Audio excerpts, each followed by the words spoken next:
On a sports broadcast summer edition, I'm your host Seth Brown, and today we'll be talking about the Women's World Cup. We'll be discussing rules and regulations as they come up, along with the new VAR system, which is being used for the first time in the tournament. France, as the host country, would open against South Korea and would score in the first 9 minutes of the game. However, in the 27th minute, controversy would arise when the video-assisted referee would recall one of the France's shots due to having been reviewed. The player who scored the goal will be found to be offside by less than a foot. Now, normally, this is relied on by the referees and the line judges, and it happens on the field. It has not happened Soccer has never relied on video technology before, and it is causing calls to be reversed and for fouls to be exaggerated over the course of several games. This is only the first time that this has happened, because it's the first time it's been implemented, but it's also the results are changing how players have to play the game. It's making things harder for defenders who can't challenge as they would normally do. It can't defend against players who are coming against them how they would normally go. And while France would go on to win with a score of 4-0, so it ultimately didn't affect that game, it has affected several other games already in this opening set of matches. Now, Germany would go on to face China, and largely this game would end up being scoreless until the 66th minute. Now, something that you need to be careful of in soccer is being overly aggressive, because when you do that, you get yellow cards.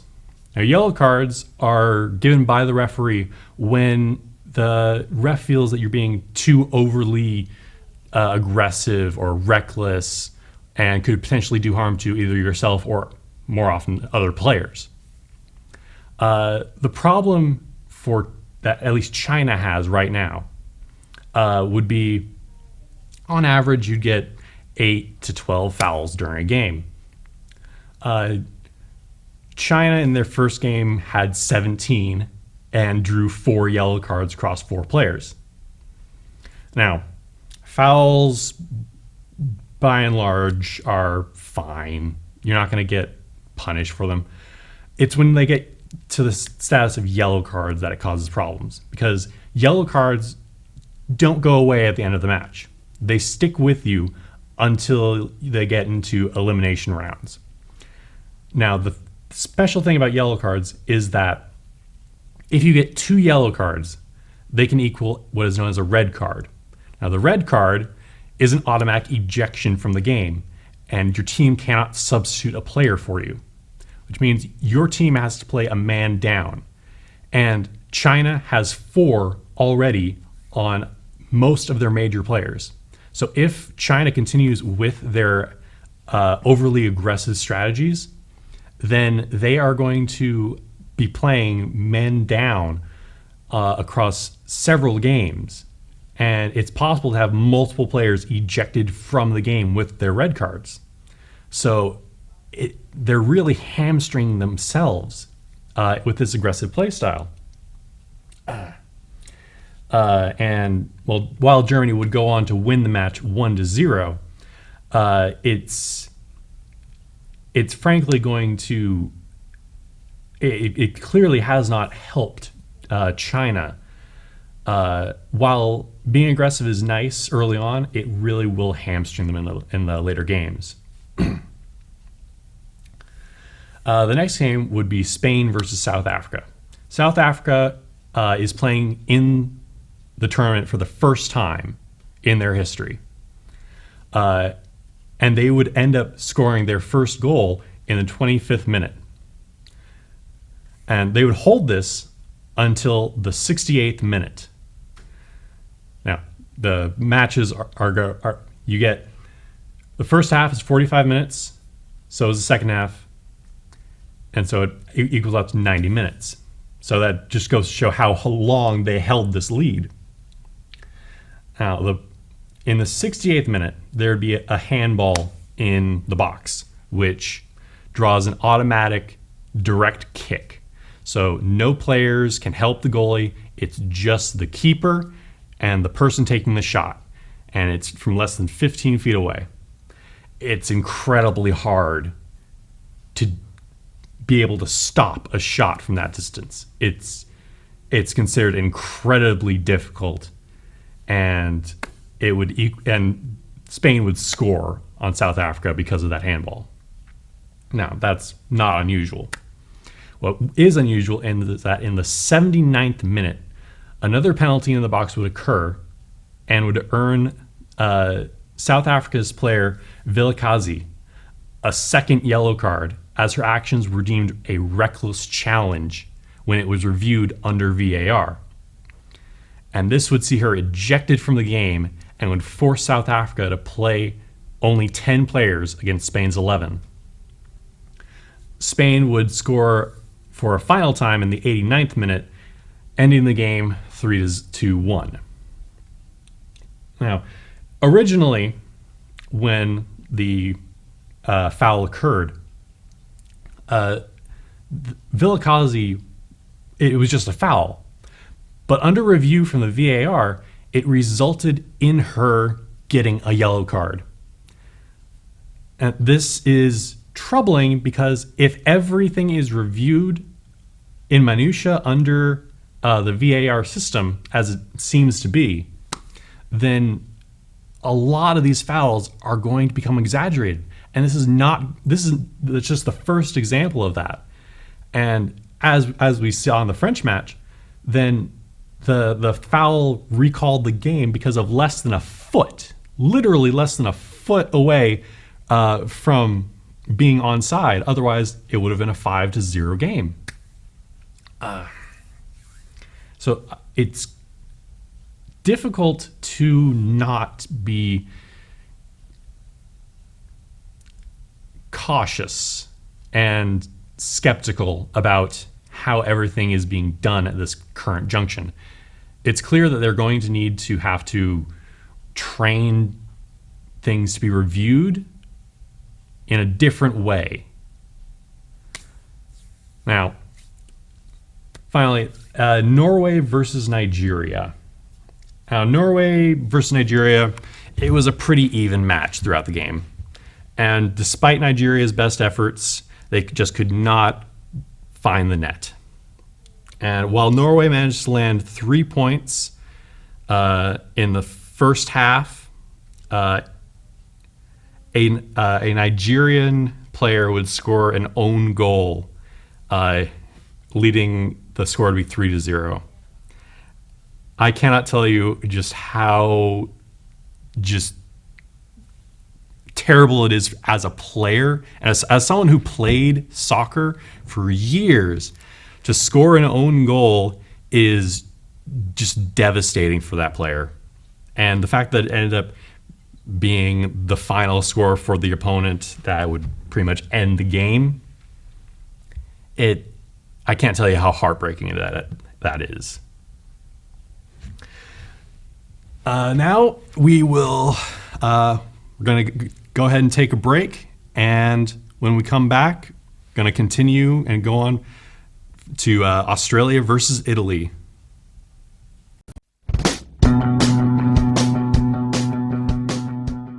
If you are interested in a career in sports broadcasting, whether you're commentating a live game or hosting your own TV show, or working behind the scenes, then this is the class for you. For more information, contact Greg Poff, that's me, at solano.edu. We hope to see you here next semester, and remember, it's more than just sports, it's an education.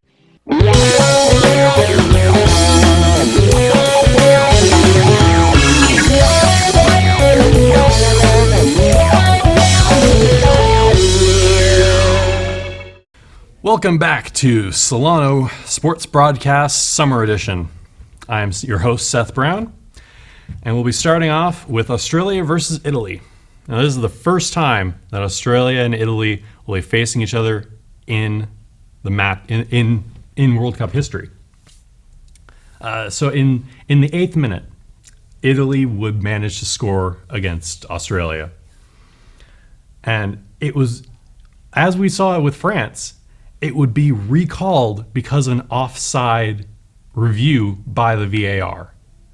This is the third time that VAR has directly led to a change in the score of a game so far in this tournament.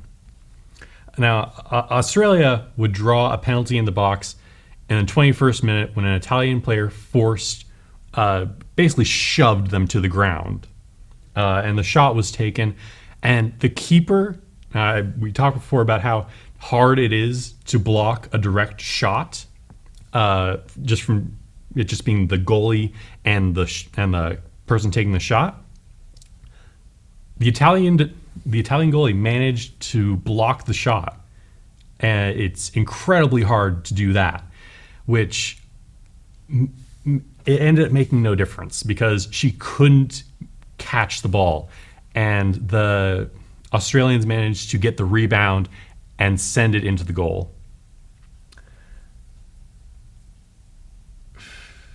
And it's heartbreaking as a goalie, as a keeper. It's hard enough to block a shot, but when there's nothing you can do when they get the rebound. The game would continue tied at 1-1, and neither side could manage to capitalize until the 5th minute of stoppage time. Now, I should probably explain what stoppage time is. The clock doesn't stop in soccer, period. When it starts and doesn't stop until the end of the half or the end of the game.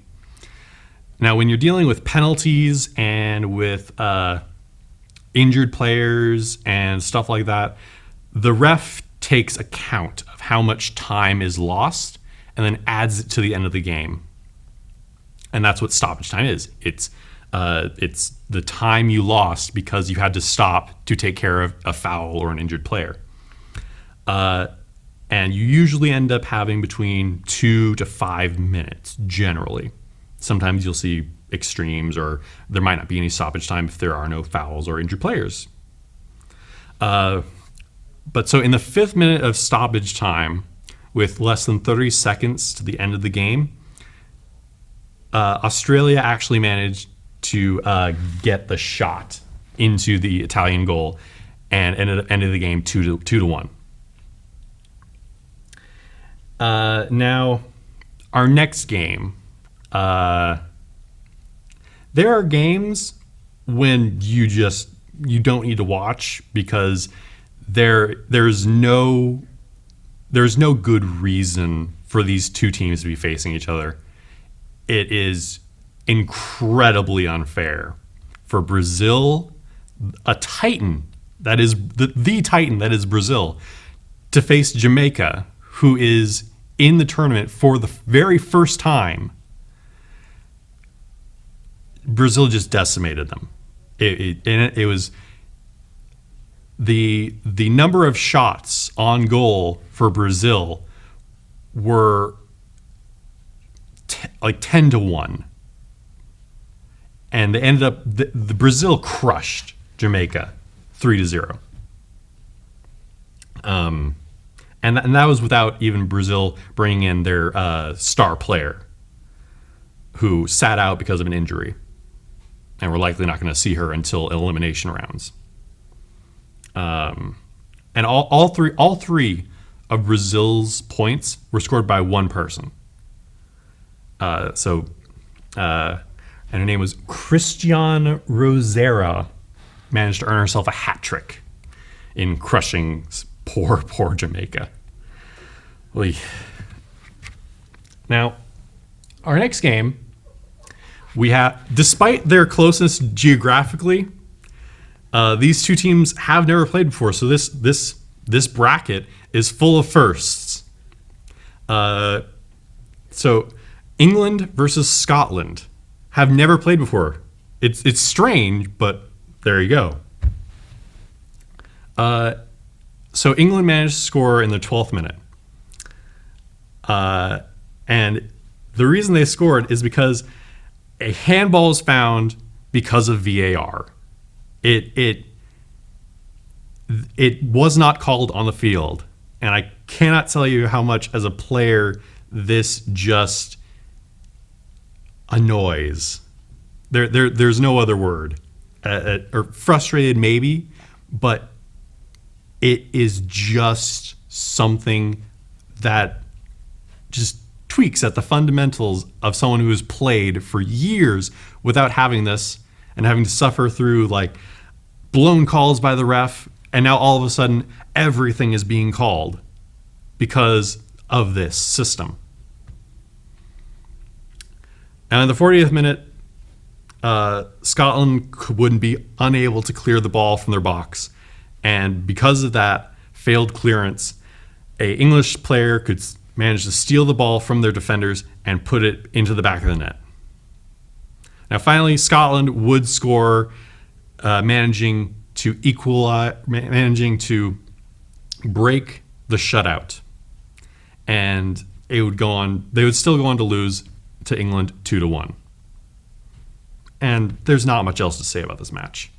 It was a good match, really evenly matched. These players know their craft, which is why the score was kept so low. Now, speaking of low scores, we have Japan versus Argentina. Now, Japan beat the United States 2 World Cups ago for the final. So for this to happen, it's incredible. A mixture of poor defense and good defense and poor shot quality kept them at 0-0 the entire game. Neither side able to capitalize on mistakes of the other team or just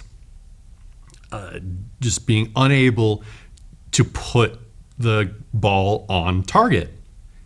Like you literally miss the entire goal, and there's no good reason why it was this game that ended up being a tie for the first tie of this World Cup. Now, ties in soccer are treated very differently. What happens in for right now, we're in group play, and so in group play, when you win a match, you're awarded 3 points. No matter how many goals you score, you're awarded 3 points in the group. When you lose, you get 0 points, and every team plays 3 matches. And then whoever has the 2 highest scores moves on to elimination rounds. When you tie, you and your opponent each get 1 point. Now this completely changes the dynamic of the group, because now each team, if they want to move on, they need to win their next 2 matches in order to secure their place in the elimination round. And so back to how ties work. So win ties after we get out of the group stage and into elimination, you get if there's a tie, then you go into and you play a half hour of extra play, and each side will switch after 15 minutes. If nothing has changed, or if the tie stands by the end of that play, then you go into what's called shootouts. Shootouts are essentially free penalty kicks, where it's just you as a keeper and you as a shooter and nothing else. If you make the shot, then you make it. If you don't, you don't. And each team gets 5 chances in order to score the most shots. This is the most nerve-wracking as a player and the most exciting thing to see as a spectator. Because the tension just builds and builds in the arena. And it gets even better when it's in like the semifinals or the finals. It's great. There's nothing like it. You have to experience it for yourself. There's nothing else that can compare to it. And with that, that's Japan versus Argentina. We're going to take a short break, and when we come back, it'll be Canada versus Cameroon. Hi, my name is Eric Visser. I'm in my 5th year as the Athletic Director of Solano College. To experience community college and its mission has been an outstanding experience. Solano College has a very rich tradition in intercollegiate athletics dating back to 1947. I'm very proud to communicate that rich tradition is still being continued with fine young men and women that represent Solano College on and off the court. In the fall we have the volleyball program. We have a very successful women's soccer program. We have both men's and women's basketball. And then we transition to 4 programs: baseball, of softball, men's women's tennis, and men's and women's swimming. It is our mission to excel our programs and our student athletes in academics. All of our student athletes are committed to give back to the community. And we would invite you to be a part of Solano College Athletics by visiting our website www.solanoathletics.com, and you feel a warm welcome at Solano. Back to Solano Sports Broadcast Summer Edition. I'm your host, Seth Brown, and we're discussing the Women's World Cup. Now, Canada versus Cameroon. Now, it is a testament to Cameroon's goalkeeper that she managed to keep the score to only 1 point. And it only came off of what was a beautiful set-piece corner by Canada.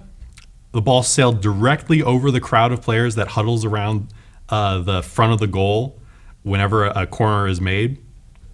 And Canada's player, Buchanan,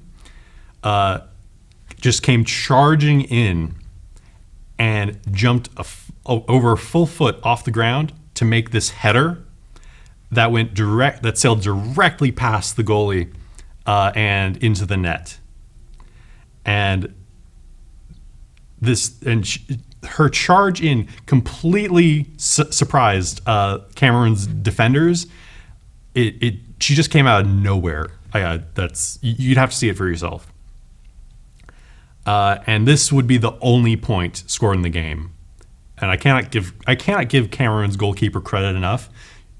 She brought her A game. There's no question about that. She just would not let Canada score. And so good job for her. Now we get to New Zealand versus the Netherlands. Okay, this is one where each team, there is no good reason for why New Zealand and the Netherlands should not have scored more, period.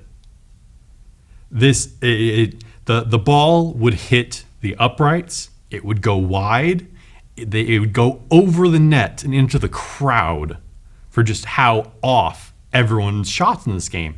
It's clear that something was going on behind scenes for both teams.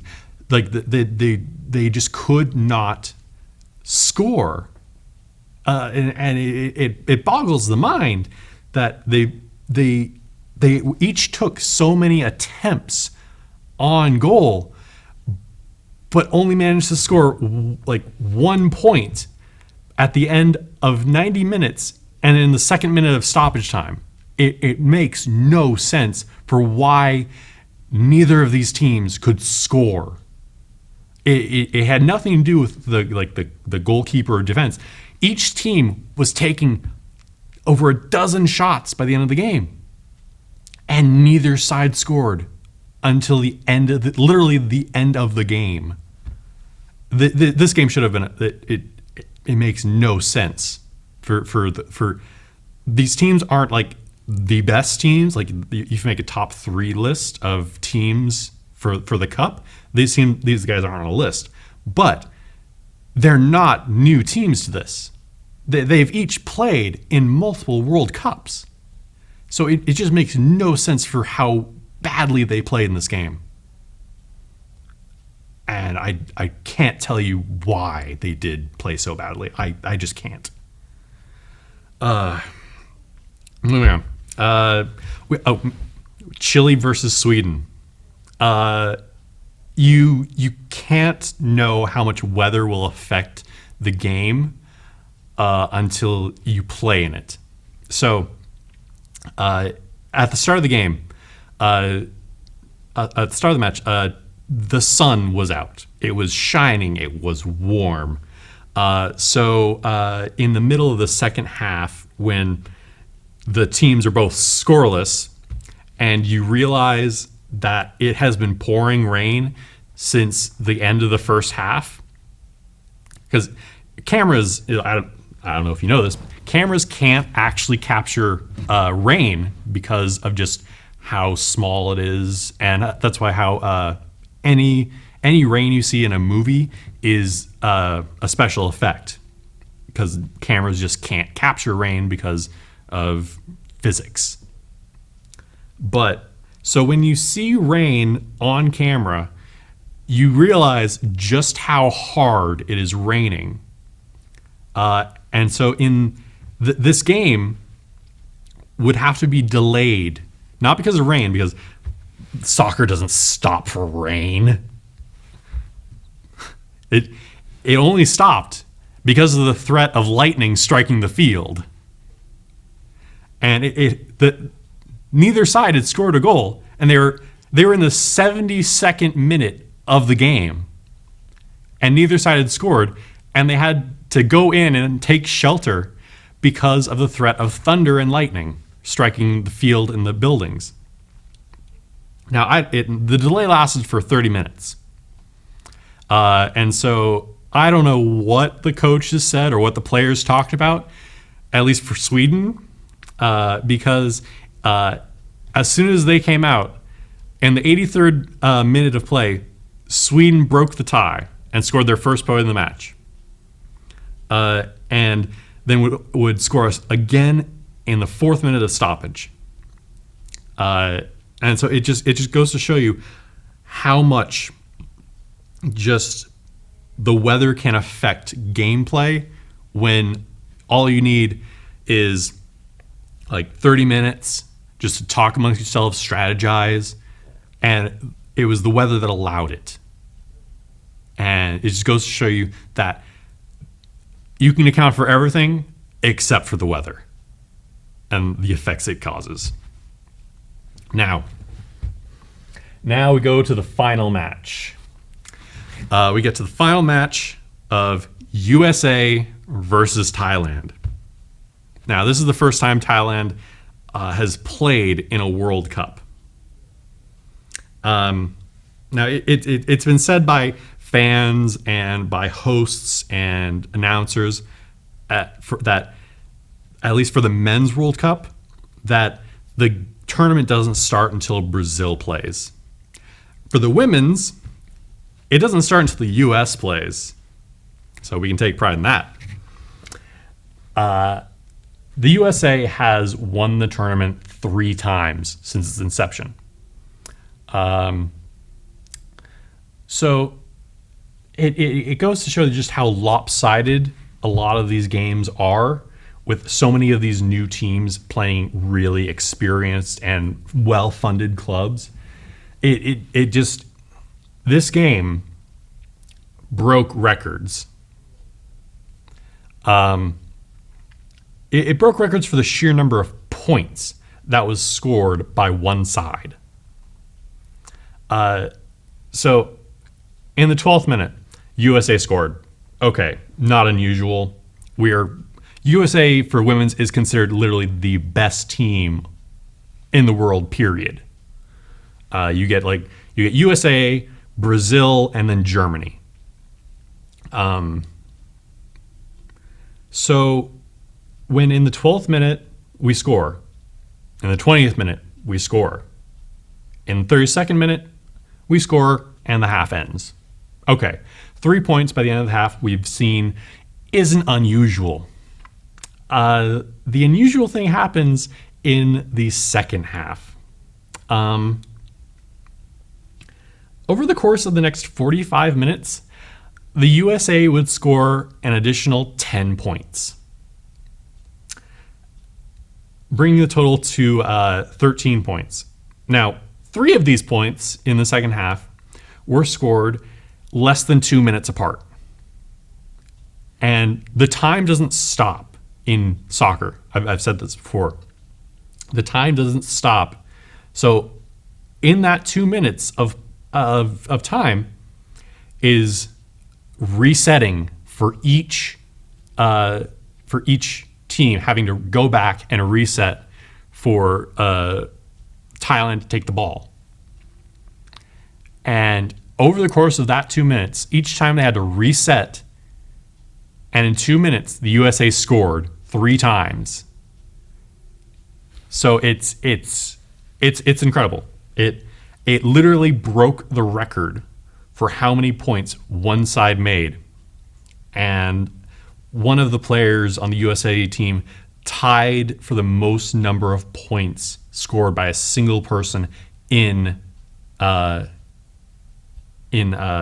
game at 5.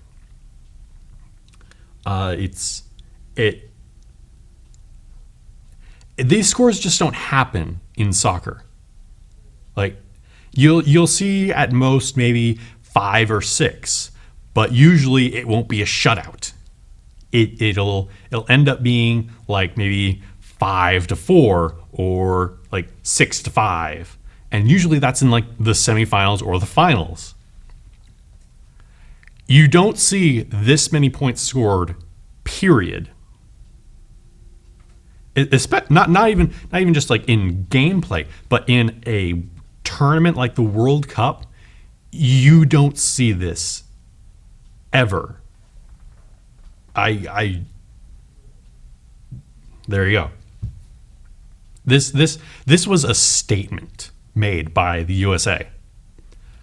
That they are still the best team, unchallenged by anyone other than Brazil or Germany. There is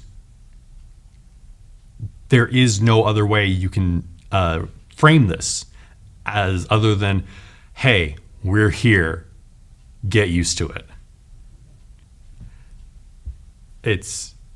It was incredible.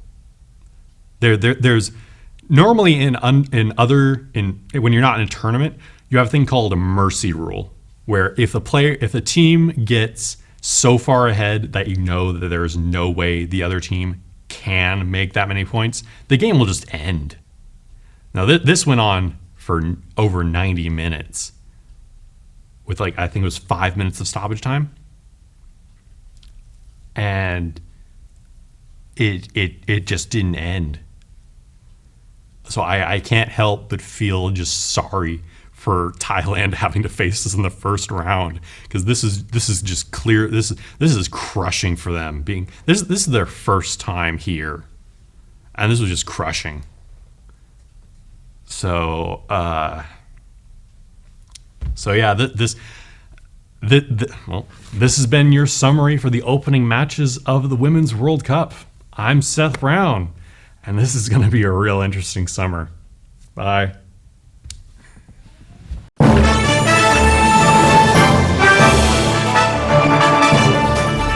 The exponential growth from the program from my first year to my third year now, that's what keeps me coming back and keeps me excited and just fulfills me as a person. It's so impressive, and we every time we walk in here, you guys are doing something different. It's great. It's Nothing but opportunities here, and we have sports to cover, we have the equipment. Because the more ambitious you are, the more opportunities you'll have. On-the-job training is huge. Get the hands-on experience. When someone asks who can do it, you can raise your hand and say, I can do it. So Joining the class was the best decision I ever made.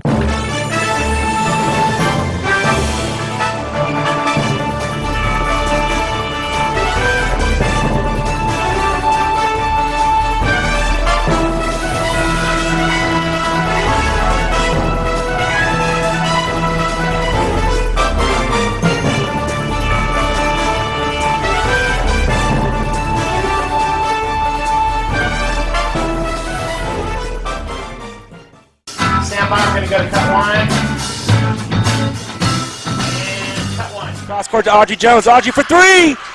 It is good! With 1.3 seconds left on the game clock. Audrey Jones with one of the biggest shots ever. The sky's the limit, really, with what we can do here. College just got affordable. Up to 100% of enrollment fees can be reimbursed for first-time college students taking full-time classes. At Solano Community College, we are taking full advantage of this to further your future. With certificate and degree programs in industrial technology, aeronautics, biotechnology, and many others, Solano Community College is a staple for success. For more information, please contact the Financial Aid Office at 707-864-7000.